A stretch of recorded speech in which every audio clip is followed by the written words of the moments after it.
Bonjour tout le monde et bienvenue sur la chaîne du Serial Gamer. Aujourd'hui, petit compte rendu d'achat. Des achats que j'ai fait un petit peu partout, en fait, en boutique, sur internet, etc. Mais ça, ce sera après le générique.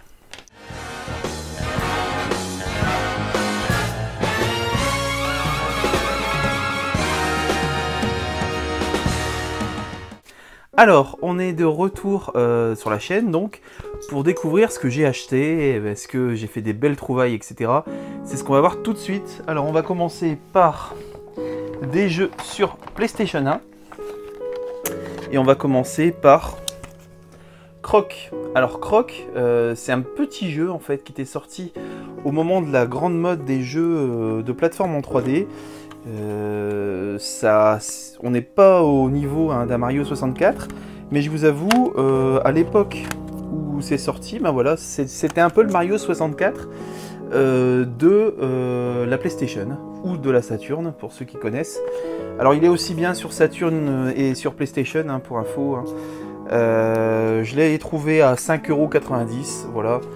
Un bon petit jeu, sachant que il y avait une promotion, 2 jeux achetés, un jeu gratuit.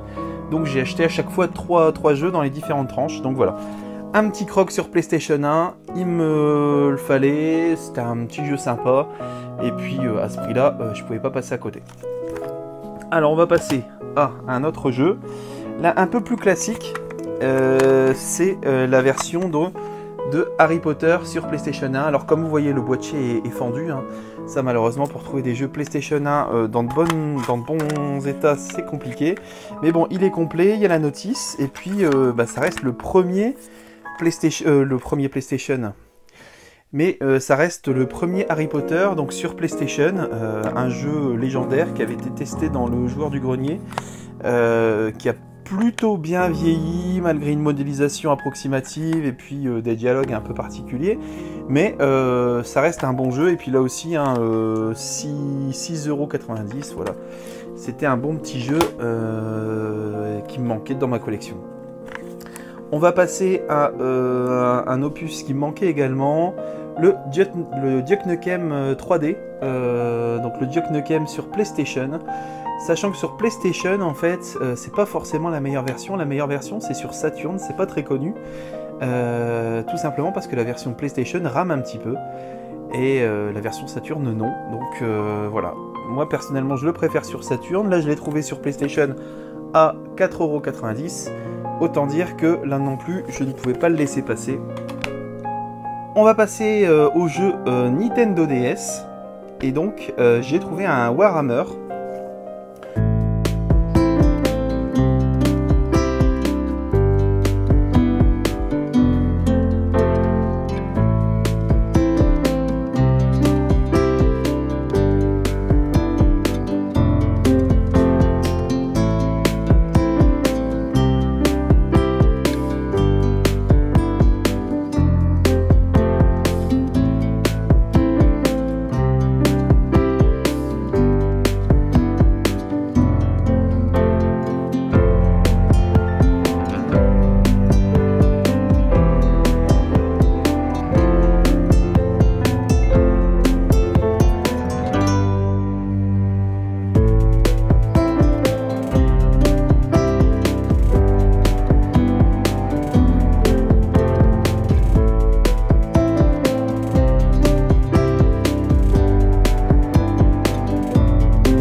on fait un peu tout dans le sens inverse, mais bon.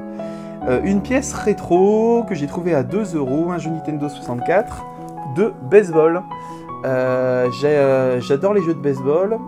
Je me suis dit à 2 € en boîte notice, c'est quand même pas mal pour essayer. Donc voilà, je l'ai acheté, je vous dirai ce qu'il en est là encore très prochainement.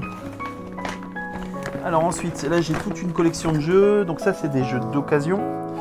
Donc j'ai un Street Fighter 5 pour rester justement dans les Street Fighter. Donc le Street Fighter 5 édition Steelbook. Voilà. Que je n'avais pas. Le Horizon Zero Dawn, alors il me reste... j'avais toujours le Steelbook, mais je n'avais plus le jeu. J'ai dû le prêter à quelqu'un et on ne l'a pas rendu. Donc voilà, je l'ai retrouvé à moindre coût. C'est toujours bien d'avoir un classique de la PlayStation. Ensuite, un Tesla Grad. Alors ça, c'est un jeu qui est sorti sur de multiples supports, y compris sur PS3. Je l'avais pas sur PS4, je l'avais sur Wii par contre, donc bon, je me suis dit je l'ai racheté. Le Song of the Deep, alors ça c'est un jeu indépendant très bien, que j'ai trouvé, alors comme vous voyez à 9,90, mais là encore ça bénéficiait d'une petite réduction à Dream Game, 2 jeux achetés, un jeu gratuit, donc voilà. 9,90, en fait ça m'est revenu à 6,60 €, donc à 6,60 €, hein, ça se prend. Le Deponia, alors qui est un portage du jeu PC, qui est un très bon jeu, une sorte d'hommage au point and click ancien, hein, pour ceux qui ont déjà essayé les point and click de LucasArts. Ben voilà, là vous avez le digne descendant des point and click de LucasArts en Deponia. Si vous le trouvez là encore à moins de 10 €, hein, ça reste un bon achat. Et puis le Second Son que j'avais en version japonaise, et puis que là je vais me refaire en version française. Parce que bon, c'est toujours sympa de pouvoir faire ça dans sa langue natale.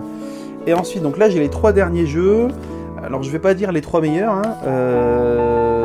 Il y en a des très bons. Il y en a un pour lequel je vous avoue je suis en plein doute, parce que j'ai acheté le Secret of Mana sur PlayStation 4. Alors c'est un remake de la version sur Super Nintendo. A priori un remake qui est moins bon que l'original. Après ça reste à tester. Je pense qu'il doit être quand même sympathique. Je me suis refait l'original il n'y a pas longtemps. Voilà, je vous dirai là encore ce que ça vaut par rapport à l'original, hein, au cours d'une rétrospective Secret of Mana. Et puis, donc les 2 derniers, j'ai gardé, je pense, les 2 meilleurs pour la fin. Le Heavy Rain et le Beyond, qui étaient sortis donc en collection. Des jeux PlayStation 3 qui sont ressortis là, sur PlayStation 4. Là encore, 2 jeux que j'ai envie de refaire, et puis qui sont pour moi des classiques quand même, hein, de Quantic Dream. Après on aime, on n'aime pas, mais en tout cas voilà, ça reste des jeux à faire. Et là encore, on est dans les jeux à faire, on est dans une collection Kingdom Hearts. Donc là on a quasiment l'intégralité de tous les Kingdom Hearts qui sont sortis, sauf le 3. Donc voilà, avant de refaire le 3, il fallait bien refaire tous les Kingdom Hearts. Donc voilà, j'en ai pour quelques centaines d'heures, j'ai envie de dire. En tout cas, j'espère que ce petit compte-rendu d'achat vous a plu. N'hésitez pas à mettre en commentaire les jeux qui vous ont le plus plu, les jeux que vous aimeriez vous avoir. Et puis, si vous découvrez la chaîne, n'hésitez pas à vous abonner. Et puis, je vous dis à très bientôt sur la chaîne du Serial Gamer. Et prenez soin de vous. Allez, tchuss tchuss.